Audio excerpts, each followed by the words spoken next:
Imagine you're playing a really high-stakes football match. I mean, the tension is just palpable, right? Oh, absolutely. The kind where every pass matters. Exactly. So the clock hits 89 minutes, and both teams are just completely exhausted. They've been playing strictly by the rule book they've, studied all season. Right. Everyone knows the parameters. Yeah. But suddenly, the referee blows the whistle, walks right to the center of the pitch, and announces that the game is actually going to last another hour. Wow. Just out of nowhere. Out of nowhere.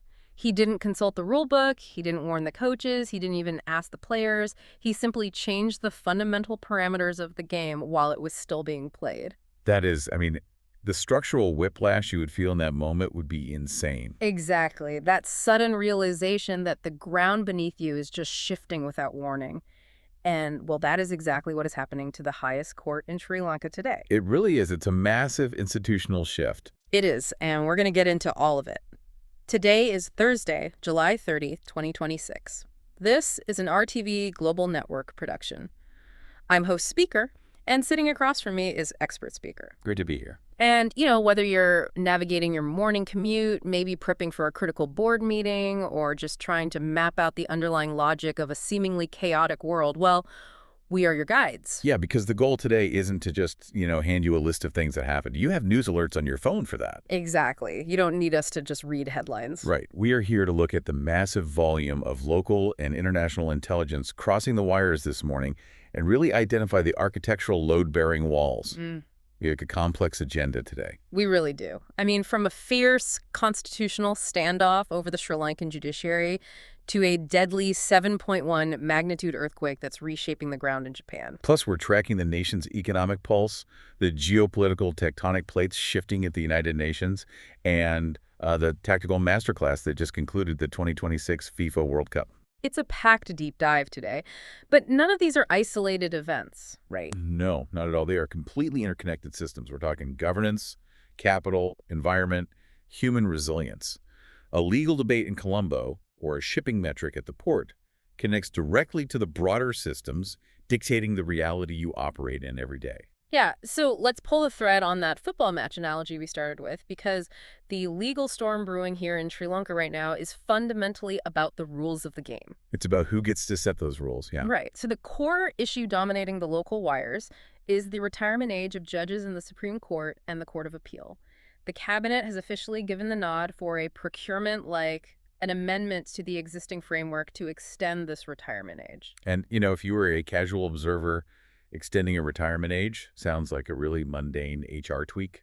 Yeah, like, oh, they're just keeping people on longer. Exactly. Yeah. You keep experienced minds on the bench. You retain institutional memory. It sounds positive.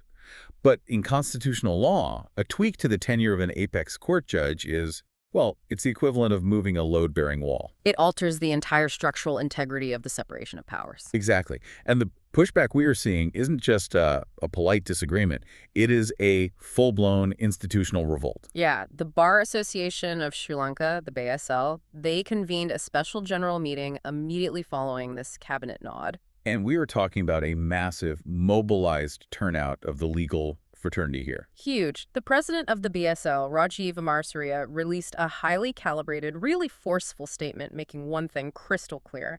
The BSL was completely bypassed. Zero consultation. None. There was no consultation with the legal community regarding this amendment. Consequently, they unanimously passed a resolution strongly opposing any move to increase the retirement age under these circumstances. And I want to dig into the philosophical mechanics of this because we reviewed a brilliant op-ed today titled Reclaiming the Republic, which isolates the exact friction point here. Oh, that piece was fascinating. Right. The author argues that true judicial efficiency requires systemic root and branch reform, not just extending the retirement age of the current bench. But the piece really hinges on a profound distinction between a raw democratic majority and a true constitutional republic. Yeah, let's unpack that because it's vital. If you hold a majority in parliament, I think the instinct is to assume you have a mandate to change whatever you see fit. Sure, but that instinct is precisely what a constitution is engineered to restrain. A raw democratic majority operates on the premise that 51% of the electorate, or the cabinet acting on their behalf, can dictate terms at any given moment. So if they want to change the rules of the judiciary, they figure they can simply pass a vote. Right. But a true constitutional republic recognizes the inherent danger of those majoritarian impulses.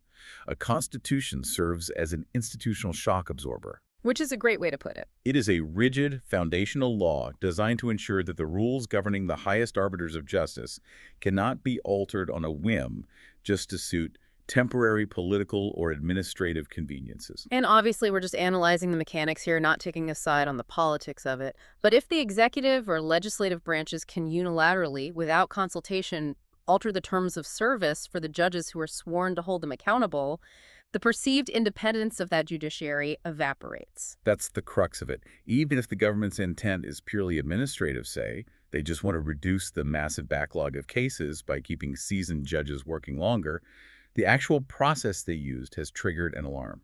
Because the BASL is essentially pointing out that you cannot alter the fundamental architecture of the justice system without talking to the architects and practitioners who actually keep that system running. The friction lies entirely in the process. When the rules governing the supreme arbiters of the law are suddenly modified behind closed doors, it shakes the foundation of legal trust. And trust is the ultimate currency of the state, isn't it? It really is. Ah. It is the core of the social contract. I mean, you abide by the laws and pay your taxes under the assumption that the state will manage resources honestly and adjudicate disputes neutrally. Which is why it's so fascinating to watch this high-level constitutional debate happening at the exact same moment. We are seeing a dramatic ground-level push for administrative accountability. The synchronization there is really hard to ignore. Yeah. President Anura Kumara Dissanayake has just issued a highly publicized, stern directive emphasizing that public funds must be meticulously utilized for their intended development activities. It's a clear shot across the bow of the public sector. It is, but, rhetoric is cheap in politics. What makes this notable is the immediate kinetic action that followed. Right, the arrests. Exactly. Almost concurrently, the Commission to Investigate Allegations of Bribery or Corruption moved into the Southern Province and arrested 2 former Deputy Chief Secretaries of the Southern Provincial Council. That was Padavila, Kankanaj Sunil, and Vidya Prasanna, right? Yes, over an active, ongoing procurement probe. So if you zoom out and look at the whole board, at the apex level in Colombo, you have the highest levels of government and the legal fraternity locked in a constitutional standoff over the Supreme Court. Yeah. But simultaneously, at the provincial level, you have top-tier bureaucrats being physically led away in handcuffs over how they allocated public development funds. It's all happening at once. So for the listener, the connective tissue here is systemic predictability.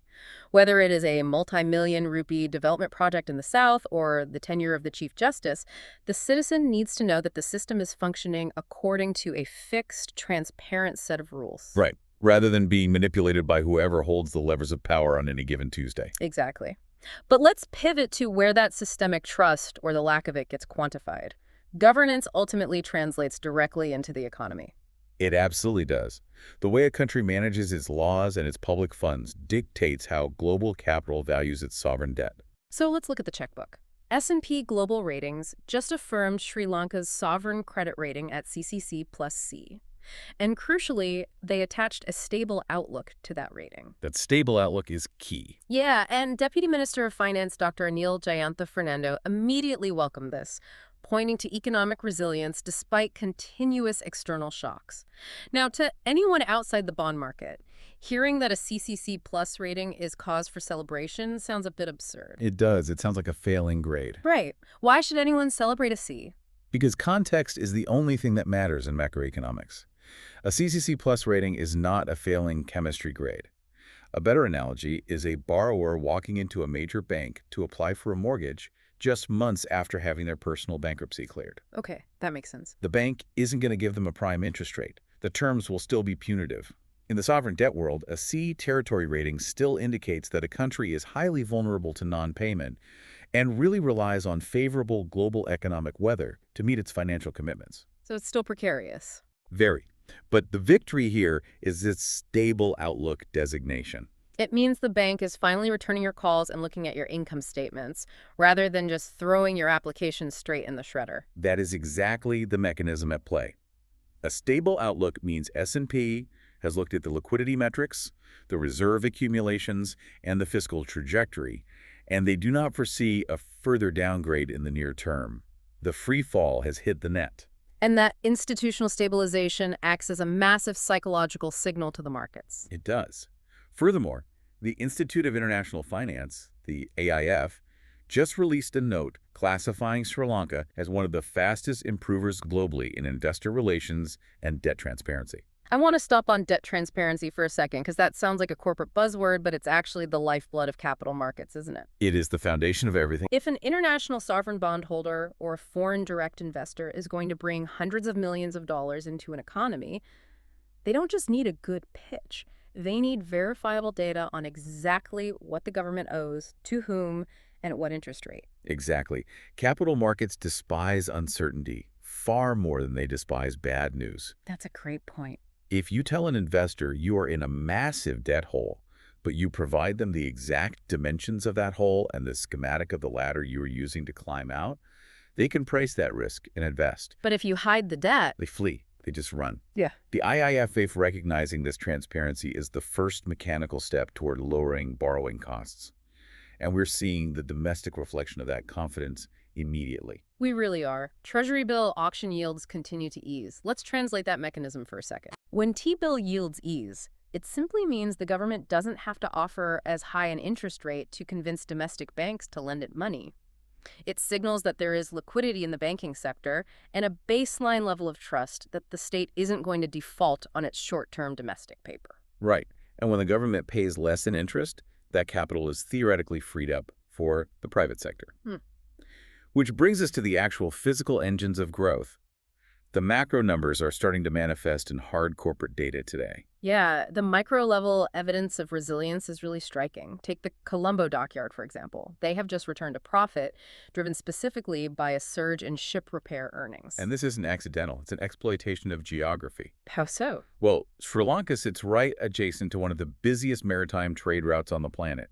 As global shipping fleets age and as new environmental regulations force retrofits on existing vessels, the demand for strategically located, highly competent dry docks just skyrockets. So Colombo Dockyard is capturing that specific supply chain bottleneck. Yeah. And it's across multiple sectors, too. Alumex, the aluminum manufacturer, saw their quarterly profits jump sevenfold. That indicates a massive stabilization in the construction sector and a huge improvement in their raw material margins. That's a great indicator. And the local pharma sector just announced a strategic pivot, setting their sights on a $1.8 trillion global market. They are moving away from just domestic generic supply and attempting to tap into high-value, specialized export manufacturing. Which is huge. Even Sri Lankan Airlines is expanding its reach with a new Maldivian interline partnership, effectively capturing transit passenger flow without the massive capital expenditure of buying new aircraft. Right, they're working smarter, not just spending more. Exactly. This is the aggressive, multi-sectoral diversification required to hit the targets laid out in the new National Export Development Plan, which is aiming for $36 billion by 2030. $36 billion. You don't hit $36 billion by just marginally increasing traditional exports like tea and apparel. You hit it by onboarding the 1,000 new exporters that just joined the registry and by pivoting to knowledge-based and specialized manufacturing. But the true standout metric today, I think, is the influx of humanity, the tourism numbers. They are massive. From January 1st to July 26th of this year, the country welcomed over 1.3 million visitors. That sheer volume of foot traffic is a massive injection of foreign currency directly into the grassroots economy. I mean, from massive hotel chains all the way down to the local tuk-tuk drivers. It is, but the industry is realizing that volume alone isn't a sustainable long-term strategy. No. One of the feature pieces we analyzed today detailed a concept called Beyond Arrivals, building an intelligence-driven tourism industry. Okay, what does that look like? Historically, tourism success was just counting heads at the immigration counter. The paradigm shift is toward behavioral analytics. Where are these 1.3 million people actually going? What is their daily spend? Are we targeting high-yield demographics or just relying on budget backpackers? So it's about optimizing the yield per tourist. Right. An intelligence-driven model uses data to map the traveler's journey and optimize the infrastructure to maximize revenue without overwhelming the local ecosystems. And speaking of not overwhelming the consumer, there is a tangible trickle-down effect happening today for the average citizen. The Ceylon Petroleum Corporation, the CPC, is signaling a fuel price cut amid a global decline in oil prices. Which is massive for everyday life. Right. When T-bill yields ease and corporate profits jump, the average person doesn't feel it immediately. But a drop at the fuel pump, that alters the cost of transporting every single good in the country. It really does. It reduces the overhead for the farmer, the logistics company, and ultimately it chips away at the inflation on the grocery store shelf. It is the slow, agonizing uncoiling of economic tension. However, the IT and BPM Industry Chamber, Celescom, released a statement today pointing out a critical bottleneck to all of this. Yeah, this is the warning sign. They are making a specific, urgent call for stronger academia-industry collaboration. The logic is simple. The capital is stabilizing, the export targets are set, and the global markets are there. But if the universities are not producing the software engineers, the pharmacologists, the data scientists, and the advanced logistics managers required by these modernizing sectors, the growth will just slam into a wall. You simply cannot build a trillion-dollar pharma export sector or an intelligence-driven tourism industry without a highly specialized talent pool. Right. Academia can no longer exist in a theoretical silo. It has to operate as a direct supply chain to the labor demands of the industry. Which begs the question, as this economy attempts to modernize, where does the physical growth actually go? Right, into the ground. Exactly. All this new export revenue and stabilized debt is useless if the trucks can't get to the port, or if the citizens are too sick to work.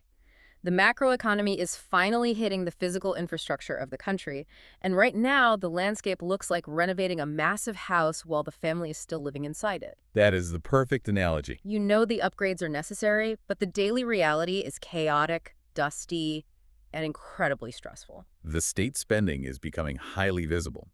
Metro Bus Company Chairman UP Thilakaratne confirmed the arrival of 104 new Metro buses at the Colombo port. Which is huge for the daily commute. Yeah. The cabinet just approved 15 billion rupees for Phase 1 of the Ruanpura Expressway. Minister Dr. Susil Rana Singh is pushing a massive overhaul of the Western Province water network to fix chronic distribution inefficiencies. And on the cultural front, conservation work has officially begun at the Anuradhapura Western Monastery Complex. So let's look at the mechanics of those specific projects, because they aren't random. The 104 buses are a direct intervention into the daily friction of urban labor mobility. Right. If your workforce is exhausted from a 3-hour overcrowded commute before they even boot up their computers, productivity plummets. Exactly. And the Ruanpura Expressway isn't just about faster cars.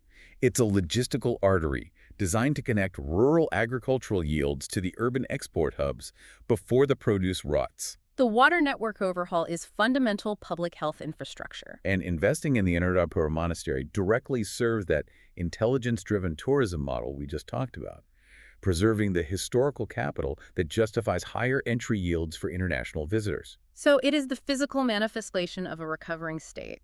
But as we noted, living through the renovation is brutal. It is. And while the concrete is being poured for new expressways, the existing social fabric is tearing under the strain of systemic neglect, most visibly in the public health sector. The numbers on the National Dengue Tracker today are staggering. Over 80,000 cases recorded so far in 2026. 80,000. Now, the official reports emphasize that a gradual reduction in transmission is currently being observed, but a senior medical specialist stepped forward today with a stark translation of what that number actually means on the ground. And it's grim. Very. The sheer volume of 80,000 cases has triggered a catastrophic hospital capacity crisis, and it is the lack of physical space and resources that is actively driving up the mortality rate. We have to understand the mechanics of a hospital capacity crisis. It's not just about running out of beds. It fundamentally alters the standard of care. How so? When a ward designed for 30 patients has 90 patients packed into the corridors, triage protocols become draconian. Nurses cannot monitor vitals as frequently. Doctors are forced to make rapid, high-stakes decisions about resource allocation. Wow. Yeah, and dengue hemorrhagic fever requires meticulous fluid management. If the staff is too overwhelmed to monitor an IV drip rate precisely, a patient can slip into shock. So the environmental failure, the inability to control mosquito breeding in urban areas, has cascaded into a systemic failure of acute medical care. Exactly. And here's the brutal irony of the situation. While the Free State hospitals are overflowing into the hallways and doctors are working past the point of exhaustion, The private sector is exploiting the desperation. Yeah, this made me so angry to read. Today, a private hospital in Vavuniya was hit with a 500,000 rupee fine for blatantly overcharging patients on a simple, full blood test. They completely ignored the government-mandated price controls. This is the textbook definition of a market failure in an inelastic sector. Healthcare demand is perfectly inelastic during an epidemic.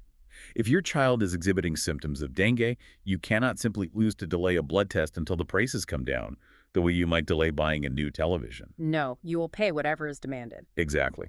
When citizens, terrified by the conditions in public hospitals, scrape together their savings to access private care, they become highly vulnerable to predatory pricing. Right. So the 500,000 rupee fine is a vital assertion of state power. It demonstrates that while the government wants private healthcare to flourish, medical ethics just cannot be entirely subverted by supply and demand profit motives during a public health emergency. It paints a very bleak picture of a citizenry caught in the crossfire of infrastructural growing pains and public health emergencies. It really does. Yeah. And that vulnerability extends out of the hospital and straight onto the streets. The daily hazard reports on the local wires today read like a stress test of the society's baseline safety. You do. We have widespread reports of ganja-laced meals being sold at roadside eateries, severely compromising the health of unsuspecting consumers. We have a police officer in charge, an OIC arrested as a hit-and-run driver. Unbelievable. And a technical fault severely delayed the KKS intercity train, leading to dangerous overcrowding and a near-riot situation among stranded passengers. None of these are macroeconomic events, but they are the microaggressions of a failing system. Consider the psychological toll on the individual. The basic peace of mind required for a society to function relies on predictability. You assume the food you buy at a stall won't drug you. You assume the train you take to work will arrive safely and on time. Most importantly, you assume the police OIC in your district is there to enforce the law, not violate it, and flee the scene. Exactly. When these basic assumptions are violated daily, it breeds a pervasive anxiety. It erodes trust just as effectively as a constitutional crisis or a fluctuating currency. And unfortunately, when those infrastructural and regulatory stress points snap completely, the results are tragic. The darker side of today's news cycle reveals the fatal consequences of rapid commercial expansion, outpacing the mechanisms meant to keep people and the environment safe. We see this clearly in two distinct incidents off the coast today. Right. First, the human cost. A 31-year-old Palestinian female tourist was killed in a horrific parasailing accident off the Bentota coast. The preliminary reports indicate the parasail simply crashed into the sea. It's awful. And just a few miles away off the coast of Colombo, we have an ecological disaster. The Marine Environment Protection Authority, MIPE, has been scrambling to collect over 43 containers worth of plastic pellets that washed ashore following the MSC Elsa 3 spill. We spoke earlier about the triumph of welcoming 1.3 million tourists and the booming ship repair industry in Colombo. But these tragedies are the dark underbelly of that exact same economic growth. Yeah, an intelligence-driven tourism industry is meaningless if it lacks the regulatory teeth to enforce non-negotiable safety standards on local operators. A recreational activity resulted in a fatality because the oversight mechanisms failed. And the plastic pellets, the nurdles, anyone who remembers the Express Pearl disaster knows exactly how devastating this is. Visualizing 43 containers worth of millions of microscopic plastic beads washing onto the shoreline is an absolute nightmare. The mechanics of a nurdle spill are uniquely destructive. Unlike an oil spill, which can be corralled with booms and skimmed off the surface, nurdles are small, buoyant, and easily dispersed by currents and wind. They just mix right in. They mix in seamlessly with the sand. MPA's efforts are heroic, but cleaning them up completely is virtually impossible.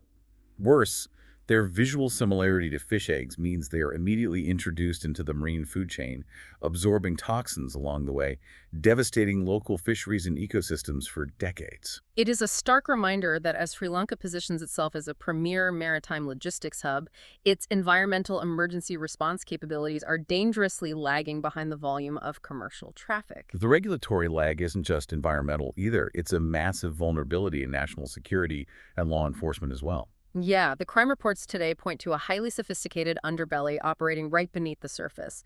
We have the case of a murdered Chinese national whose body was discovered, and investigations revealed he utilized a Suriname passport to enter Sri Lanka. That is a major red flag. Meanwhile, in the political sphere, the United National Party, the UNP, has leveled a massive allegation. They are claiming that a U.S. $2.5 million cyber heist is actively being covered up by the top brass of the Committee on Public Finance, the COPF. Let's unpack the mechanics of both those threats because they are deeply troubling. The murdered foreign national traveling on a South American passport indicates that Sri Lanka is being utilized as a strategic transit node by complex transnational criminal syndicates. Right, this isn't local gang violence. No, this is international border security and intelligence failing to flag sophisticated document fraud. But the UNP's allegation regarding the cyber heist strikes at the very heart of state integrity. Because the SAPF is a parliamentary watchdog. Exactly. Its sole function is to scrutinize how the executive branch and state institutions handle public money.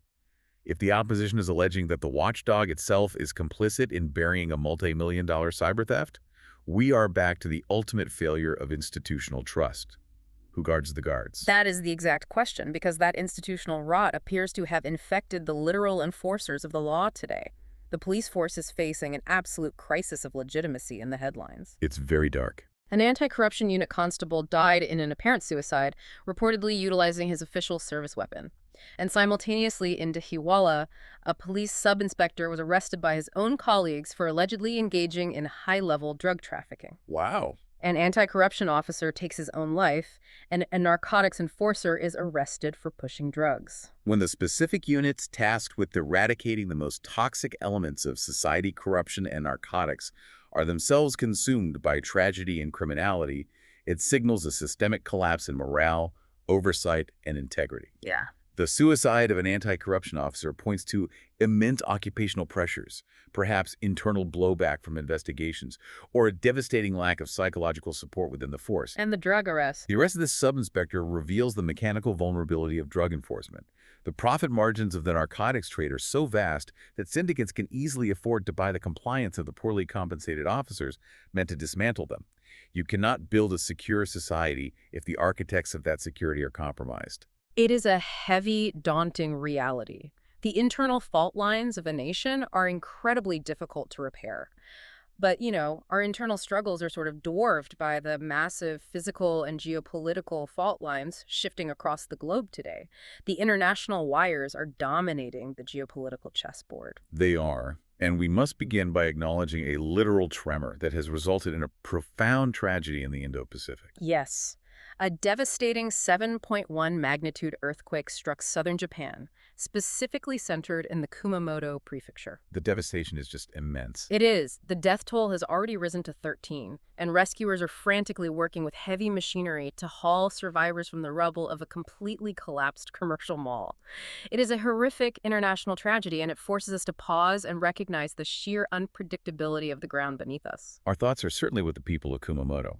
From an engineering and urban planning perspective, though, this event is highly instructive and deeply alarming. Why is that? Japan has great infrastructure, right? They do. Japan possesses arguably the most advanced, rigorously enforced earthquake-resistant building codes on the planet. Their infrastructure is engineered to sway and absorb kinetic energy. Okay. Yet the specific seismic wave frequencies of a shallow 7.1 magnitude event were still enough to overwhelm the structural tolerances of a modern commercial facility. Wow. It demonstrates that even a society that prepares obsessively for disaster is fundamentally vulnerable to the overwhelming physics of the Earth. For developing nations that routinely cut corners on building materials and zoning laws, the collapse in Kumamoto should serve as a terrifying warning of what awaits them during a major seismic event. That's a chilling thought. But while nature's fault lines are unpredictable, the man-made fault lines being drawn today are highly calculated.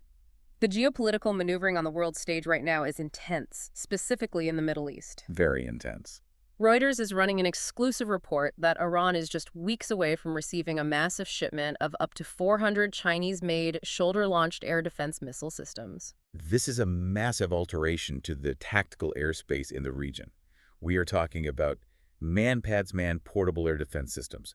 400 units represent a significant upgrade in asymmetric warfare capabilities. Can you explain the mechanics of that? Why does a shoulder-launched missile change the game so drastically? It's not a massive radar installation. A single soldier carries it. Exactly, and that is why it is so dangerous. Modern Chinese man-pads utilize highly sophisticated infrared seekers that are incredibly difficult for standard aircraft flare countermeasures to spoof. Ah, okay. When you flood a theater with 400 of these systems, you essentially deny the enemy the ability to utilize low-altitude airspace for close air support, helicopter insertions, or drone surveillance. Maybe they'll just get shot down. Right. It forces opposition aircraft to fly at much higher altitudes to stay out of range.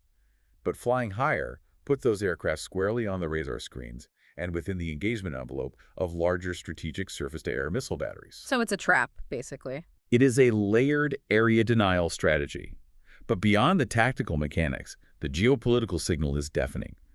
Beijing supplying this volume of advanced weaponry directly to Tehran solidifies an axis of power explicitly designed to counter Western strategic dominance in the Persian Gulf. And speaking of Western strategic dominance, the alliance itself is publicly fracturing. There was pure diplomatic theater at the United Nations today. The United States delegation literally walked out of a UN Security Council meeting, while the French delegation was actively addressing the chamber to condemn a human rights vote. In the nuanced world of high diplomacy, a physical walkout at the Security Council is the equivalent of overturning the table. It's massive. The U.S. and France are supposed to be core NATO allies, the foundational pillars of the post-WWII Western liberal order. For the U.S. to publicly humiliate France in the highest diplomatic forum in the world indicates severe, unbridgeable disagreements behind closed doors. Yep. It might be regarding specific human rights frameworks or tactical disagreements on ongoing global conflicts, but the underlying message is clear. The West is deeply divided at the exact moment that powers like China and Iran are projecting unified military and economic cooperation. And this global chess match isn't just happening in New York or Tehran. It is happening right in our own waters.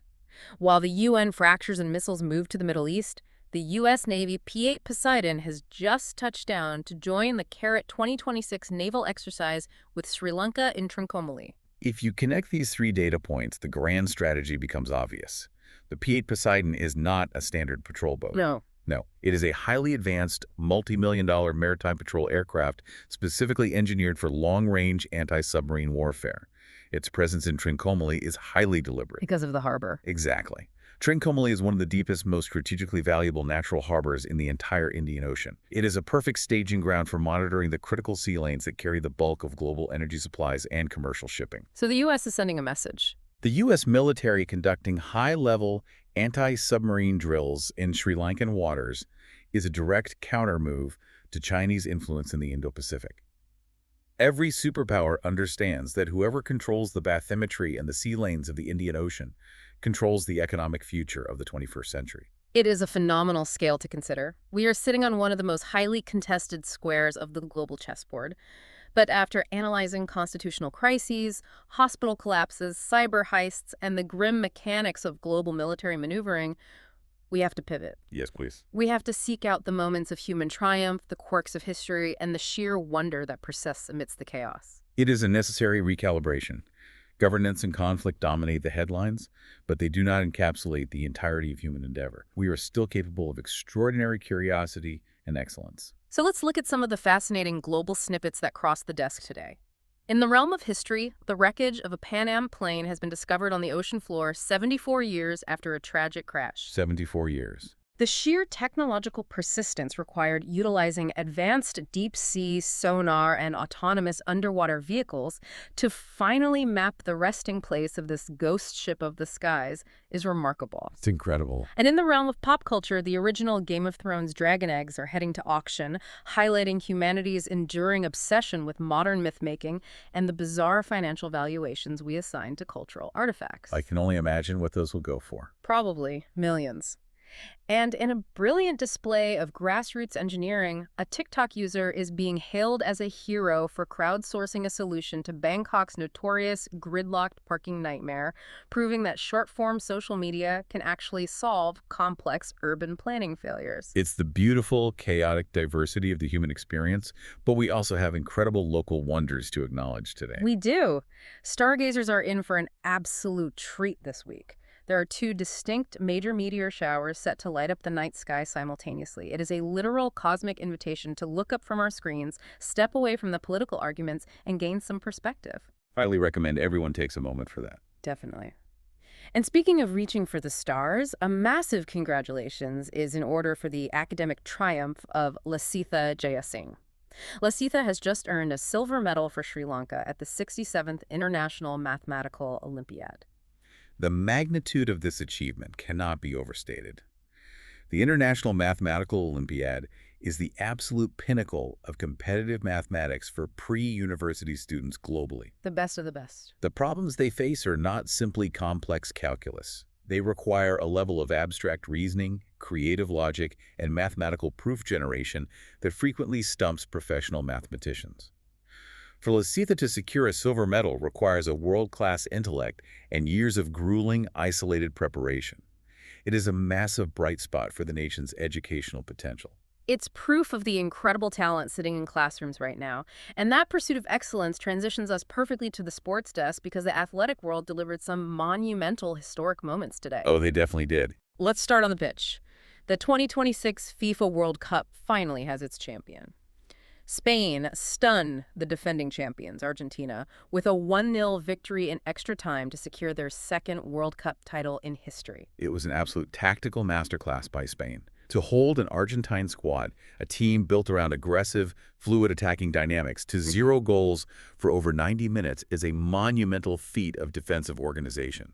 How did they pull it off? Spain essentially dismantled Argentina's midfield pivot. They utilized a disciplined low block to absorb the pressure, frustrated the Argentine forwards by cutting off the passing lanes, and then capitalized on the physical exhaustion of extra time to find the single breakthrough moment. So they just wore them down. Exactly.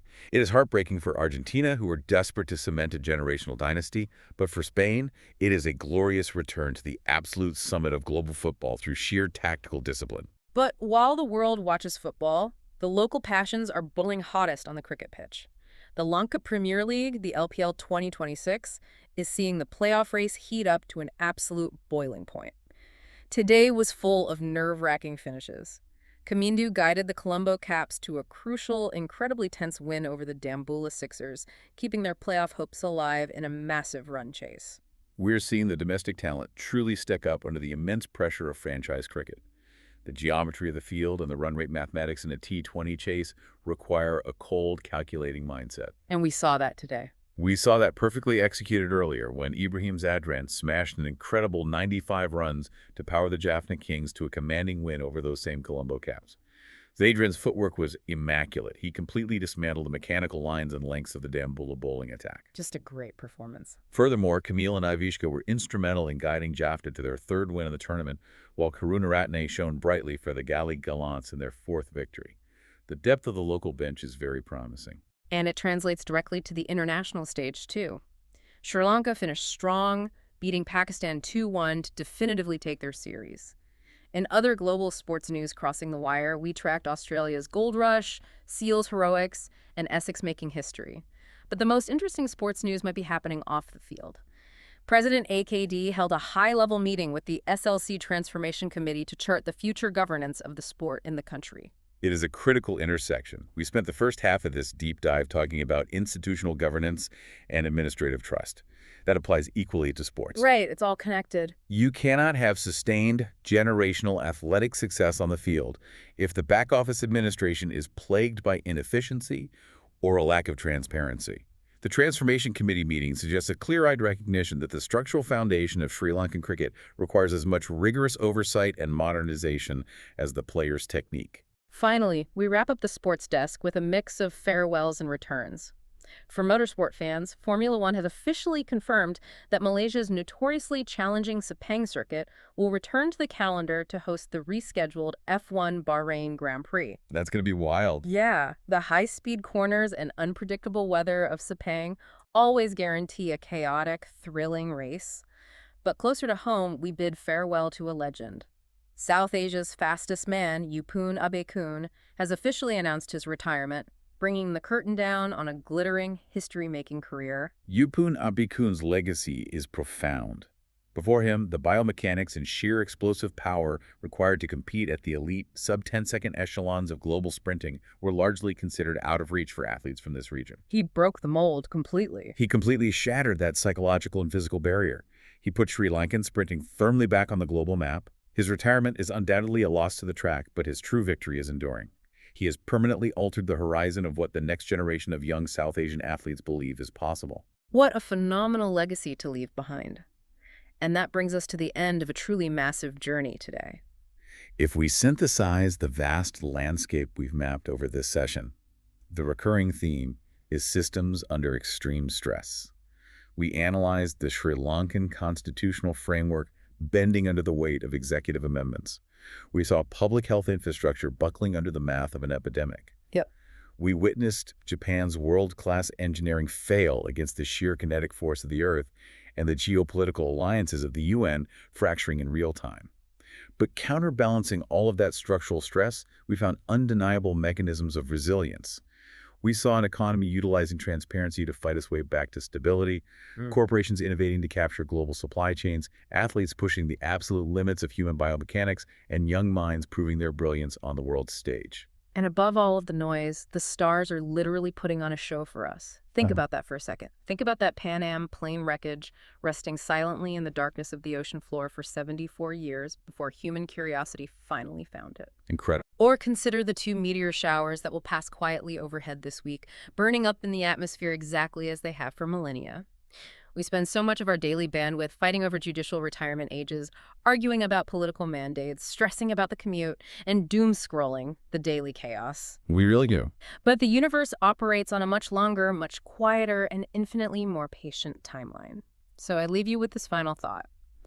As you navigate the friction of your day, what is one thing in your life right now, one pursuit or one relationship that will actually still matter 74 years from today? Thank you for trusting us to navigate the noise. Remember to step outside and look up at the sky this week. We'll catch you next time.